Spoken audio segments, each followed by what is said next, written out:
이제 앞으로는 내가 가게 일 끝나고 피곤하면 못 올 수도 있어. 그럴 땐 너희가 알아서 해. 며느리의 표정이 순간 굳어졌습니다. 어머니, 무슨 말씀이세요? 저희가 어떻게 알아서 해요? 저도 일해야 하고, 승재 오빠도 바쁜데. 나는 너네를 도와주는 입장 아니니? 고맙다는 말 한마디 안 하는 너네한테 내가 왜 매일 와서 이렇게 고생해야 하는데? 며느리의 얼굴이 빨갛게 변했습니다. 그리고는 참지 못하고 폭발했습니다. 알겠어요, 어머니. 그렇게 불만 많으시면 그냥 안 오셔도 됩니다. 원래 결혼하면 남이라고 하잖아요. 저희끼리 알아서 할게요.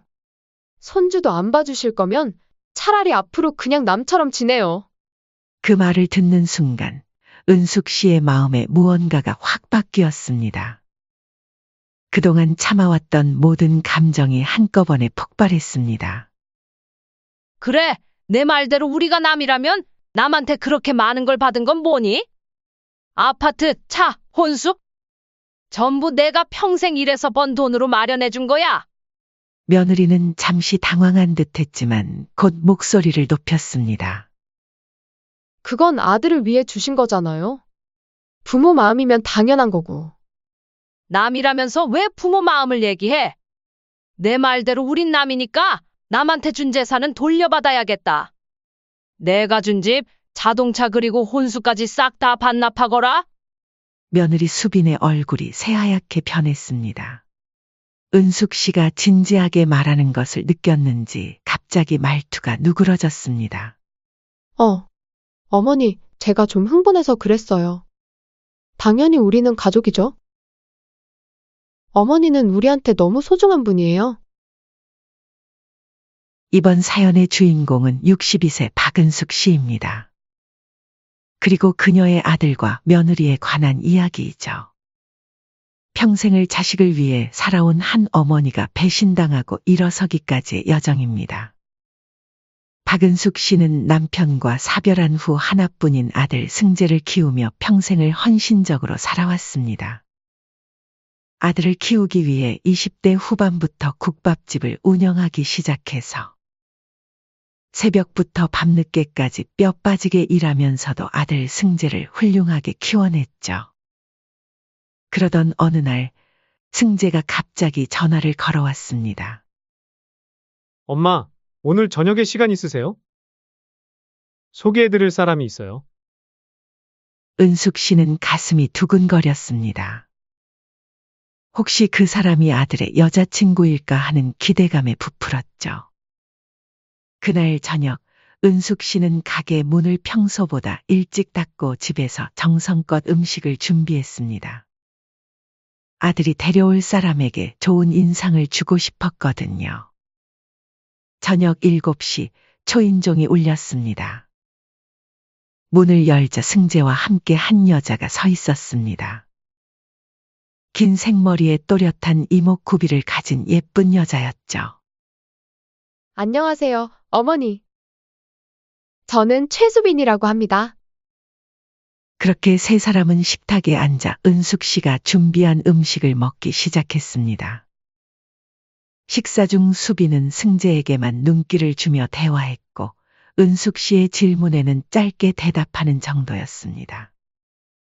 그리고 식사를 마치고 거실에 앉았을 때 승재가 갑자기 은숙 씨의 손을 잡았습니다. 엄마, 사실 오늘 중요한 얘기가 있어서 모시고 왔어요. 저희 결혼하려고요. 은숙 씨는 놀라움을 감추지 못했습니다. 물론 언젠가는 아들이 결혼할 거라고 생각했지만 이렇게 갑작스럽게 발표할 줄은 몰랐습니다. 더구나 수빈이라는 사람을 오늘 처음 만났는데 말이죠. 승재야, 너무 갑작스럽지 않니? 서로 얼마나 만났는데? 6개월 됐어요, 엄마. 서로 충분히 알아봤고 결혼해도 괜찮겠다 싶어서요. 6개월이라. 은숙 씨는 그 시간이 결혼을 결정하기에 너무 짧다고 생각했지만 아들의 결정을 존중하고 싶었습니다. 게다가 옆에 앉아 있는 예비 며느리 앞에서 반대하는 것도 예의가 아니라고 생각했죠. 그래, 엄마는 너희가 행복하면 그걸로 충분해. 축하한다, 아들. 은숙 씨의 축하 인사에 아들 승재는 환하게 웃었습니다. 결혼식은 2달 후에 간소하게 치러졌습니다. 은숙 씨는 아들의 새 출발을 위해 넉넉한 지참금과 함께 아파트와 혼수까지 마련해 주었습니다.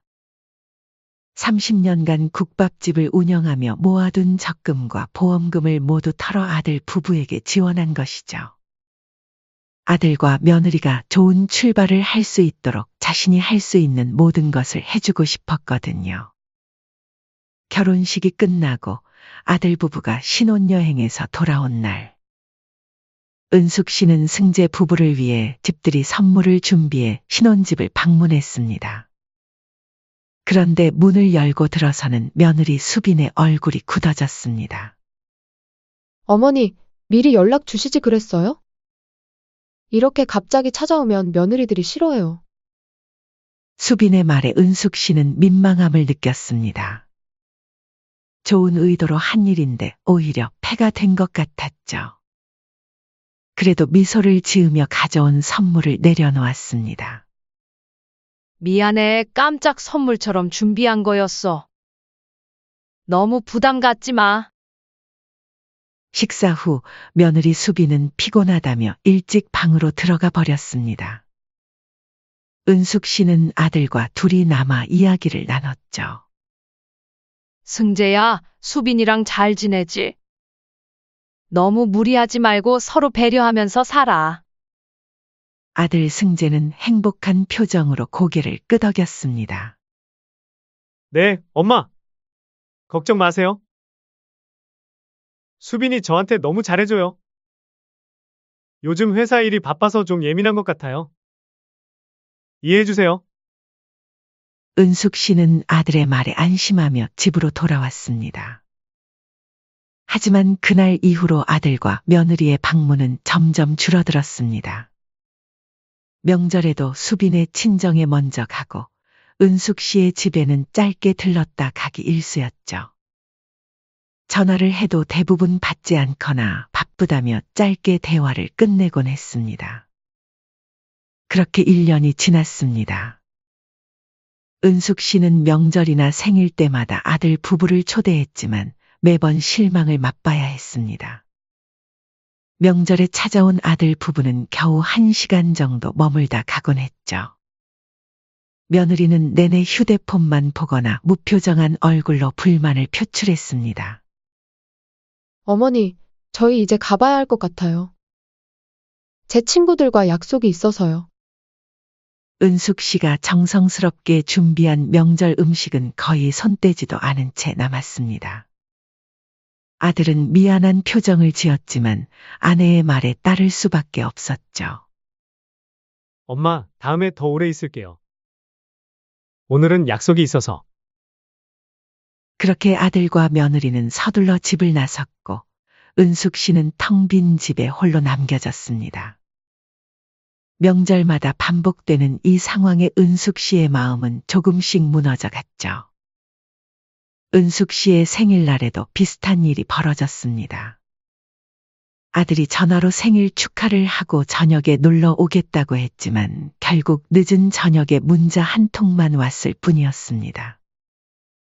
엄마, 오늘 회사에 급한 일이 생겼어요. 다음에 꼭 찾아뵐게요. 그 다음에는 결코 오지 않았습니다. 은숙 씨는 점점 아들의 삶에서 밀려나는 기분이었죠. 전화를 해도 지금 바빠요. 나중에 걸게요. 라는 말만 들었고 그 나중도 오지 않았습니다. 어느 날 아들로부터 전화가 왔습니다. 엄마, 좋은 소식이 있어요. 수빈이가 임신했어요. 엄마 곧 할머니 되세요. 은숙 씨는 기뻐서 눈물이 날 뻔했습니다. 모든 서운함이 눈 녹듯 사라지는 순간이었죠. 손주가 생긴다니 이보다 더 기쁜 소식이 어디 있을까요? 아이고, 정말? 축하한다, 아들아. 수빈이는 몸 괜찮니? 입덧은 없고? 은숙 씨는 진심으로 기뻐하며 아들 부부를 저녁 식사에 초대했습니다. 오랜만에 정성껏 음식을 준비하고 기다렸죠. 식사 자리에서 수빈은 평소보다 조금 더 친절한 태도를 보였습니다. 은숙 씨는 그것만으로도 감사했습니다. 어머니, 사실 부탁드릴 게 있어요. 식사를 마치고 차를 마시던 중에 며느리가 입을 열었습니다. 은숙 씨는 무슨 부탁일까 궁금해하며 고개를 끄덕였습니다. 저희 아이 태어나면 어머니가 봐주실 수 있으세요? 저는 출산 후에도 바로 복직해야 해서요. 은숙 씨는 잠시 당황했습니다. 당연히 손주를 예뻐하고 가끔 봐주는 것은 좋지만 매일 손주를 돌봐야 한다는 것은 생각지 못했습니다. 게다가 은숙 씨는 매일 새벽부터 밤까지 국밥집을 운영하고 있었거든요. 내가 가게를 운영하고 있어서 시간이 되려나 모르겠다. 은숙 씨가 망설이자 수빈의 얼굴이 순간 일그러졌습니다. 어머니, 손주 돌보는 게 더 중요하지 않으세요? 국밥집은 잠시 쉬시거나 직원을 더 구하시면 되잖아요.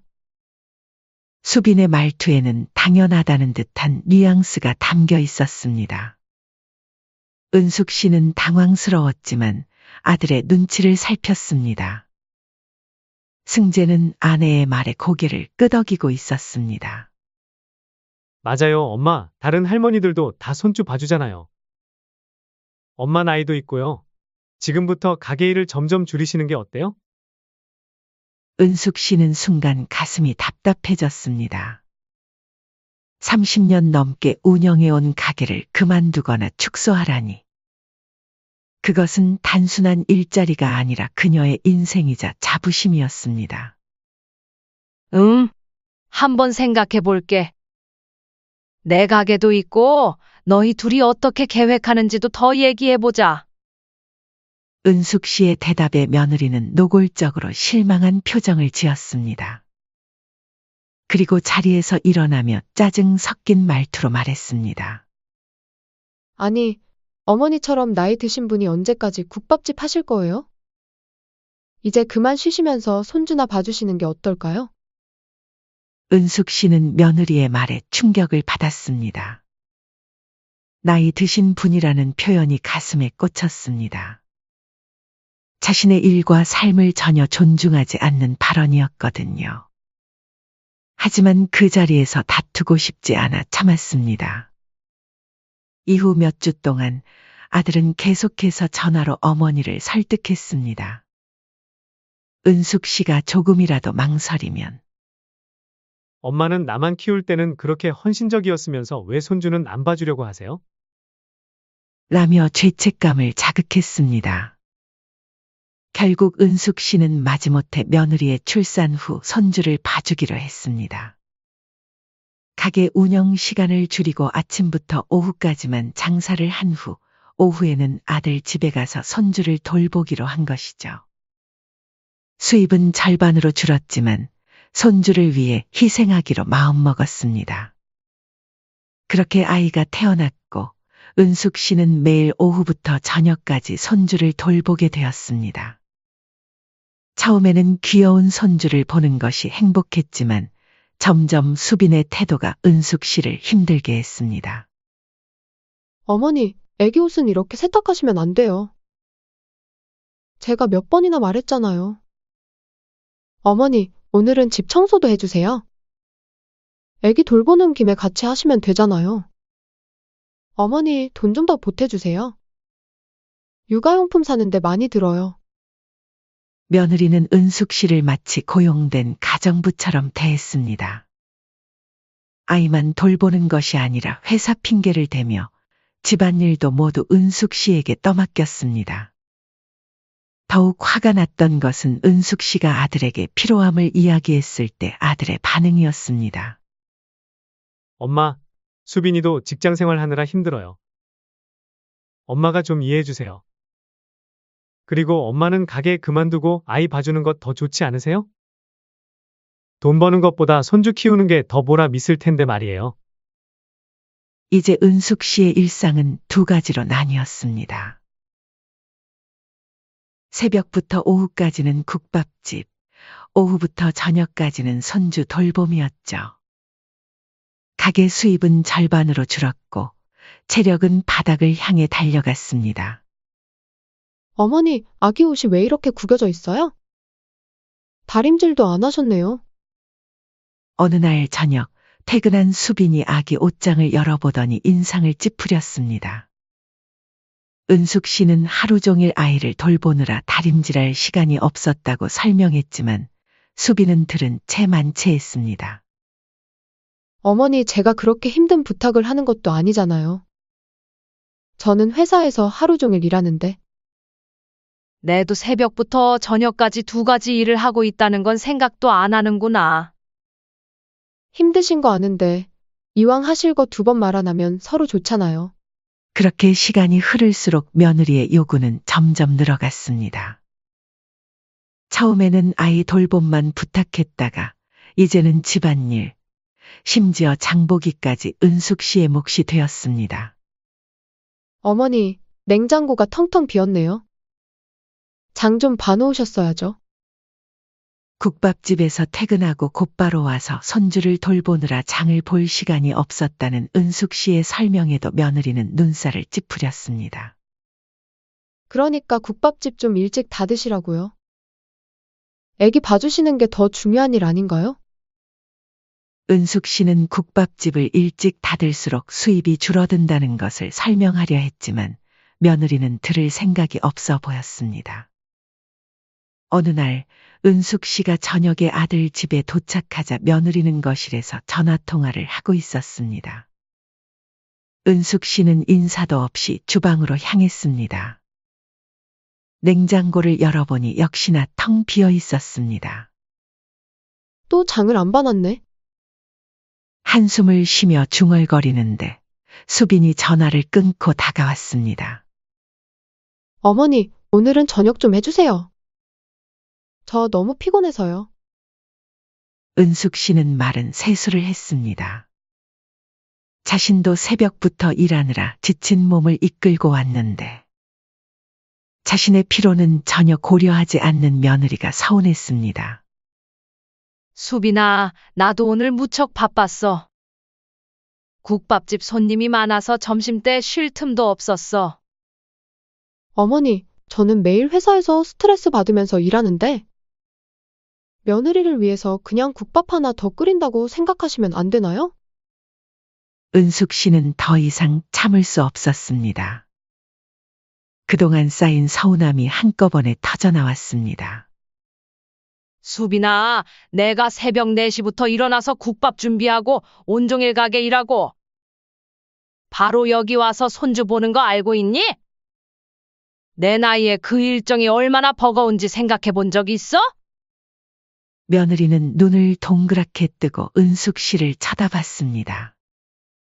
어머니, 손주 봐주는 게 그렇게 힘드세요? 다른 할머니들은 다 기꺼이 해주시는데. 그래서 제가 저번에 그 국밥집 좀 접으시라고 했잖아요. 어머니, 연세에 무슨 가게예요? 손주 키우는 게 더 행복하지 않으세요? 며느리의 말에 은숙 씨는 점점 화가 치밀었습니다. 자신의 일과 삶을 전혀 존중하지 않는 며느리의 태도가 참을 수 없었습니다. 수빈아, 내 가게는 30년 동안 일궈온 내 인생이야. 그걸 쉽게 접으라는 내 말은 내 인생을 무시하는 거야. 30년 동안 일궈온 인생이 달랑 그 국밥집 하나예요? 어떻게 그렇게 말할 수가 있니? 이제 앞으로는 내가 가게 일 끝나고 피곤하면 못 올 수도 있어. 그럴 땐 너희가 알아서 해. 며느리의 표정이 순간 굳어졌습니다. 그동안 시어머니가 무조건 맞춰줄 거라고 생각했던 수빈에게 은숙 씨의 말은 충격이었습니다. 어머니, 무슨 말씀이세요? 저희가 어떻게 알아서 해요? 저도 일해야 하고, 승재 오빠도 바쁜데. 너희 아이니까 너희가 책임져야지. 내가 왜 매일 와서 이렇게 고생해야 하는데? 며느리의 얼굴이 빨갛게 변했습니다. 그리고는 참지 못하고 폭발했습니다. 알겠어요, 어머니. 그렇게 불만 많으시면 그냥 안 오셔도 됩니다. 원래 결혼하면 남이라고 하잖아요. 저희끼리 알아서 할게요. 손주도 안 봐주실 거면 차라리 앞으로 그냥 남처럼 지내요. 그 말을 듣는 순간 은숙 씨의 마음에 무언가가 확 바뀌었습니다.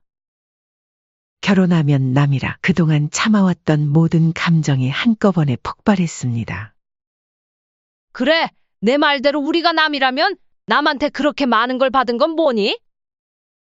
아파트, 차, 혼수? 전부 내가 평생 일해서 번 돈으로 마련해 준 거야. 며느리는 잠시 당황한 듯 했지만 곧 목소리를 높였습니다. 그건 아들을 위해 주신 거잖아요. 부모 마음이면 당연한 거고. 남이라면서 왜 부모 마음을 얘기해? 내 말대로 우린 남이니까 남한테 준 재산은 돌려받아야겠다. 며느리 수빈의 얼굴이 새하얗게 변했습니다. 은숙 씨가 진지하게 말하는 것을 느꼈는지 갑자기 말투가 누그러졌습니다. 어머니, 제가 좀 흥분해서 그랬어요. 당연히 우리는 가족이죠. 어머니는 우리한테 너무 소중한 분이에요. 하지만 은숙 씨는 이미 마음을 정했습니다. 수빈아, 내 말이 맞아. 우린 이제 남이야. 그러니 내일부터 손주도 안 봐줄 거고 남한테 줬던 재산도 돌려받을 거야. 그 순간 현관문이 열리고 아들 승재가 들어왔습니다. 긴장된 분위기를 감지한 승재는 어리둥절한 표정으로 물었습니다. 무슨 일이에요? 왜 이렇게 분위기가 싸해요? 며느리 수빈이 눈물을 글썽이며 달려가 아들에게 안겼습니다. 오빠, 어머니가 갑자기 재산 다 돌려받겠대요. 내가 그냥 결혼하면 남이라는 말 한마디 했다고. 승재는 놀란 표정으로 어머니를 바라봤습니다. 엄마, 무슨 말씀이세요? 갑자기 왜 그러세요? 은숙 씨는 침착하게 대답했습니다. 승재야, 내 아내 말이 맞아? 결혼하면 남이라잖아? 그러니 내가 남한테 준 거 다 돌려받을 거야. 아파트, 차, 혼수 비용, 그동안 준 생활비 전부 다. 승재의 얼굴이 창백해졌습니다. 엄마, 그게 무슨 말씀이에요? 저희는 가족이잖아요. 아니, 내 아내 말에 따르면 우린 이제 남이야. 가족이 아니라 남. 그날 밤 은숙 씨는 집으로 돌아와 예전부터 알고 지내던 변호사인 정 변호사에게 전화를 걸었습니다. 정 변호사님, 제가 아들 이름으로 산 아파트와 차, 그리고 혼수 비용을 어떻게 되찾을 수 있을까요? 변호사는 잠시 생각하더니 대답했습니다. 박 사장님, 아파트와 차는 증여세를 내고 이전한 거니까 법적으로 쉽지 않을 수도 있어요. 하지만 혼수 비용이나 그동안 지원한 생활비 같은 건 증여가 아닌 임시 대여금 형태로 주장할 수 있습니다. 몇 가지 서류가 필요할 텐데 내일 오세요. 알겠습니다. 내일 바로 갈게요. 은숙 씨는 그날 밤 서랍 속에 보관해 두었던 모든 영수증과 송금 내역을 꺼내 살펴보았습니다. 아들 결혼 준비 때부터 모아둔 모든 증거가 있었습니다. 아파트 계약서, 차량 구매 영수증, 혼수 비용 내역 그리고 그동안 정기적으로 보내준 생활비 송금 내역까지. 이제 나도 내 인생을 살아야지. 변호사는 은숙 씨가 가지고 있던 모든 증거를 면밀히 검토한 후 충분히 재산을 되찾을 가능성이 있다고 말했습니다. 아파트와 자동차는 아들 이름으로 등기되어 있지만 모든 비용을 은숙 씨가 지불했다는 송금 내역과 영수증이 있었습니다. 게다가 결혼 당시 작성한 메모에는 아들 결혼 자금 대출 이라고 적혀 있었죠. 이것은 법적으로 증여가 아닌 대여금으로 인정받을 가능성이 있었습니다. 그리고 여차하면 증여 취소 소송도 가능한 상태였죠. 국밥집에서 일하는 동안에도 은숙 씨의 휴대폰은 쉴 새 없이 울렸습니다. 아들과 며느리의 부재중 전화가 수십 통 쌓였지만 은숙 씨는 전화를 받지 않았습니다. 대신 점심 장사를 마친 후 직원에게 가게를 맡기고 변호사 사무소로 향했습니다. 박 사장님, 이 서류들에 서명해 주세요. 오늘 바로 법원에 제출하겠습니다. 은숙 씨는 망설임 없이 서명했습니다. 그리고 그날 저녁 아들의 집으로 향했습니다. 이번에는 손주를 돌보러 가는 것이 아니었습니다. 자신의 결정을 알리러 가는 것이었죠.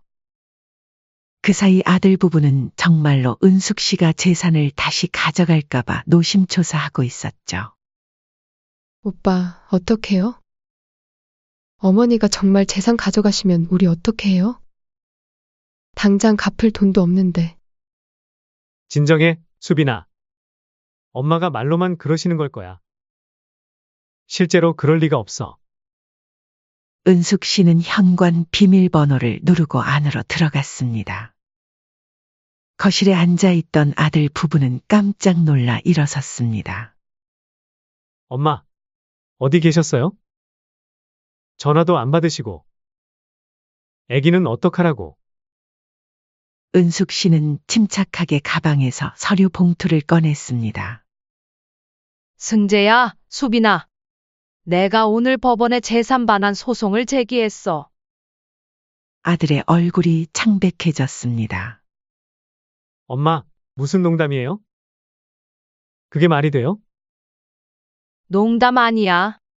여기 소장 사본이 있어. 한번 읽어봐. 떨리는 손으로 서류를 받아든 승재는 내용을 훑어보더니 충격에 빠졌습니다. 엄마, 이게 무슨?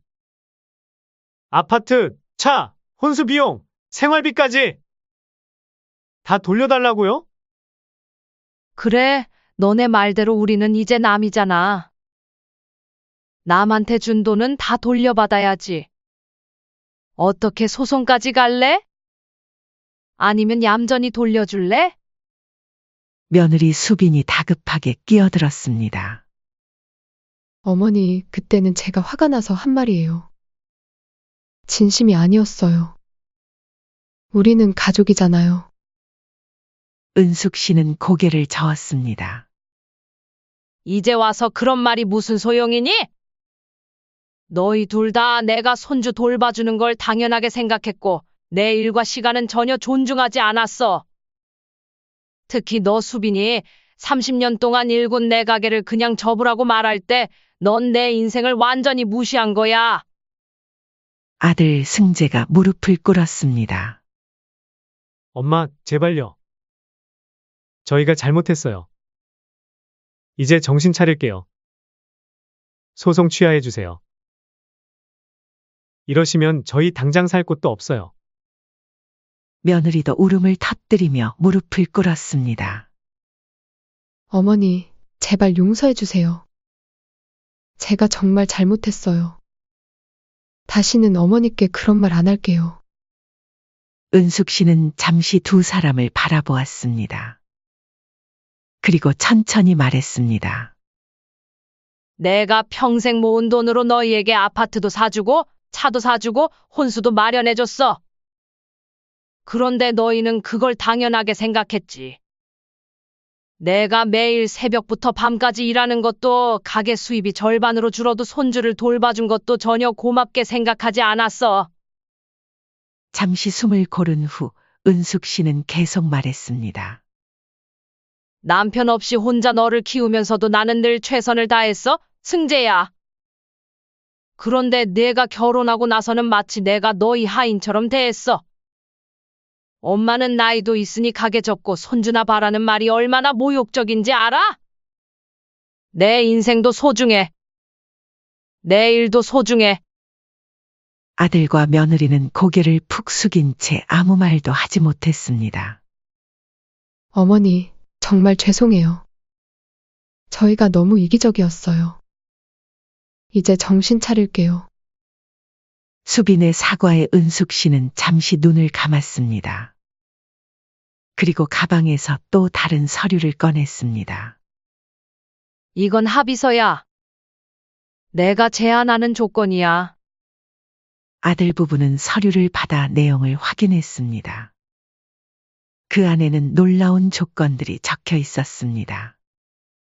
첫째, 아파트는 즉시 은숙 씨 명의로 되돌린다. 아들 부부는 한 달 내로 이사해야 한다. 둘째, 자동차는 즉시 반환한다. 셋째, 혼수 비용과 지난 2년간 지원한 생활비 총액의 70%를 12개월 내에 분할 상환한다. 넷째, 손주는 한 달에 2번 은숙 씨가 정한 날에만 만날 수 있다. 승재가 경악했습니다. 엄마, 이건 너무한 거 아니에요? 저희가 어떻게 이런 조건을 감당해요? 감당 못하겠으면 소송으로 가면 돼. 그럼 이자까지 다 합쳐서 갚아야 할 거야. 며느리 수빈이 눈물을 흘리며 물었습니다. 어머니, 저희가 정말 그렇게 미웠어요? 은숙 씨는 담담하게 대답했습니다. 미운 게 아니라 이제 각자의 책임을 져야 할 때가 왔다는 거야. 내가 평생 너희에게 퍼주기만 했지만 이제는 내 인생도 살아야지. 모든 관계는 서로 존중할 때 유지되는 거야. 승재와 수빈은 서로를 바라보며 깊은 한숨을 내쉬었습니다. 그들에게는 선택의 여지가 없었습니다. 알겠습니다, 엄마. 합의서에 서명할게요. 은숙 씨는 마지막으로 한마디 덧붙였습니다. 앞으로는 결혼하면 남이라는 말을 함부로 하지 마. 그건 양날의 검이야. 정말 남이 되면 남처럼 행동하게 되니까. 한 달 후 은숙 씨는 새 아파트에 짐을 풀었습니다. 아들 부부에게서 돌려받은 아파트를 매각하고 대신 자신이 거주할 아파트를 구입한 것입니다. 이제 국밥집과 집 사이의 거리도 가까워져 출퇴근도 편해졌습니다. 국밥집도 예전의 활기를 되찾았습니다. 은숙 씨는 2명의 직원을 더 고용해 일의 부담을 덜었고 이제 주말에는 자신만의 시간을 즐길 수 있게 되었습니다. 가게 수입도 다시 예전처럼 늘어났고 은숙 씨의 얼굴에도 오랜만에 여유로운 미소가 번졌습니다. 어느 일요일 아침, 은숙 씨는 새로운 취미 활동을 시작했습니다. 평생 일만 하며 살아온 그녀에게 이런 시간은 처음이었습니다. 박은숙 씨, 맞으세요? 처음 오셨네요. 환영합니다. 스포츠 댄스 강사의 인사에 은숙 씨는 수줍게 웃었습니다. 그곳에서 그녀는 비슷한 연령대의 여성들과 금세 친해졌습니다. 모두 자식들을 위해 평생을 바쳤지만 이제는 자신만의 삶을 찾아가는 여성들이었습니다. 저는 새 아이 키우느라 젊음을 다 바쳤어요. 이제야 내 인생을 찾는 중이죠. 은숙 씨는 그들의 이야기에 깊이 공감했습니다. 그녀도 이제 자신의 이야기를 나눌 친구들이 생긴 것이죠. 스포츠 댄스 수업 후 은숙 씨는 새 친구들과 카페에 앉아 수다를 떨었습니다. 그때 휴대폰이 울렸지만 그녀는 가방 안에 넣어둔 채 무시했습니다. 아들의 전화였지만 지금은 자신의 시간이니까요. 물론 간혹 손주가 그립기도 했습니다. 그럴 때면 전화를 걸어 잠시 영상통화로 얼굴을 보았죠. 하지만 더 이상 자신의 인생을 희생하진 않았습니다. 한 달에 1~2번 자신이 원할 때에만 손주를 만났습니다. 자식은 결혼하면 남이다. 그 말이 정말 맞았네. 은숙 씨는 혼잣말을 중얼거렸습니다. 하지만 이제 그 말은 그녀에게 서러움이 아닌 자유를 의미했습니다. 남이 되었기에 서로의 삶을 존중하고 각자의 인생을 살 수 있게 된 것이니까요.